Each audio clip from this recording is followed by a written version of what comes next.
सूरज चव्हाण जो आहे ना, तो जगतोय स्वप्नामधलं आयुष्य. मित्रांनो, स्वप्नामधलं का बोलतोय मी, त्याच्या मागचं रिझन आहे. लग्न असू द्या, घर असू द्या, एखादा रियालिटी शो असू द्या, या संपूर्ण गोष्टी आता त्याच्या ज्या आयुष्यात टिक व्हायला पाहिजेत त्या संपूर्ण झालेल्या आहेत. आता पहिल्यापासून सुरुवात करूया आपण, की नेमकं मी काय बोलायचा प्रयत्न करतोय. स्वप्नातलं आयुष्य म्हणजे काय? बिग बॉस सारख्या अशा मोठ्या रियालिटी शो मध्ये जाणं, ते देखील एका खेड्यामध्ये राहून, लिहिता वाचता न येत असताना लोक त्याचा फायदा उचलून घेऊन जात असताना त्याला एक चान्स मिळाला, जो की एक रियालिटी शो होता महाराष्ट्रामधला सगळ्यात मोठा, तो म्हणजे big boss Marathi. Big boss मराठीमध्ये तो गेला तर गेला, आणि फायनली मित्रांनो बिग बॉस मराठी सीझन 5 तो जिंकला देखील. त्यानंतर त्याच्या ऍक्च्युली स्वप्नांना जे आहे ना, ते पंख फुटले.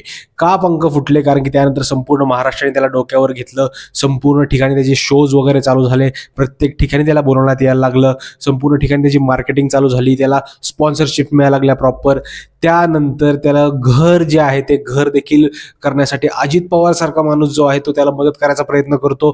घर देखील त्याचं पूर्ण होतं. त्यानंतर फर्निचर त्याचं जे आहे ते फुल्ली स्पॉन्सर्ड त्याला फर्निचर मिळतं. त्यानंतर अतिशय उत्तम असा झोपडीतून डायरेक्टली एका मोठ्या बंगल्यात त्याचं जे प्रवास आहे तो त्याचा होतो. त्यानंतर आता शेवटी सगळ्यांना इच्छा होती त्याचं लग्न ठरावं. लोकांना वाटायचं लग्न होईल का नाही होईल, कारण की ज्या पद्धतीने तो बोलतो, हसतो, वागतो, त्यामुळे त्यासोबत कोणती मुलगी लग्न करेल का? तर मित्रांनो, संपूर्ण गोष्टी ज्या आहेत त्या आता संपलेल्या आहेत. कारण की मित्रांनो, त्याचं लग्न जे आहे ते आय थिंक सो लवकरच आपल्याला त्याची तारीख कळेल. पण केळवण जे असतं, लग्नाच्या अगोदर जे पाहुणेवर रावळे असतात आपले, बोलवतात जेवायला आपल्याला, ते केलेलं आहे तिकडे अंकिता वालावलकरनी. त्याला बोलवलं त्याच्या घरी.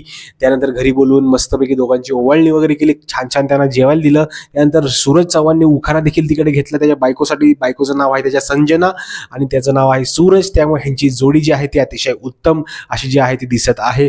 प्लस तिच्या संजनाकडे माझी फक्त एकच प्रार्थना आहे, की बाबा सूरज चव्हाणने त्याच्या आयुष्यात खूप वाईट काळ बघितलेला आहे. मे बी तुझं देखील आयुष्यात तसंच असू शकतं, पण दोघांनी तुम्ही एकत्र राहा, त्याला सांभाळून घे, त्याचं एकदम असं जप त्याला खूप. कारण की अतिशय साधा भोळा जो आहे तो सूरज चव्हाण आहे, हे मी डेफिनेटली सांगतो. त्यामुळे संपूर्ण महाराष्ट्राकडनं त्याला जे आहे अतिशय उत्तम अशा ज्या काय रिस्पॉन्स जो आहे तो द्यायचा प्रयत्न करतो. अतिशय शुभेच्छा आहेत आमच्या संपूर्ण महाराष्ट्राकडून तुला सूरज. तुझं आयुष्य जे आहे ते लग्नाचं आयुष्य आणि सगळ्या गोष्टी आहेत त्या अतिशय उत्तम हो.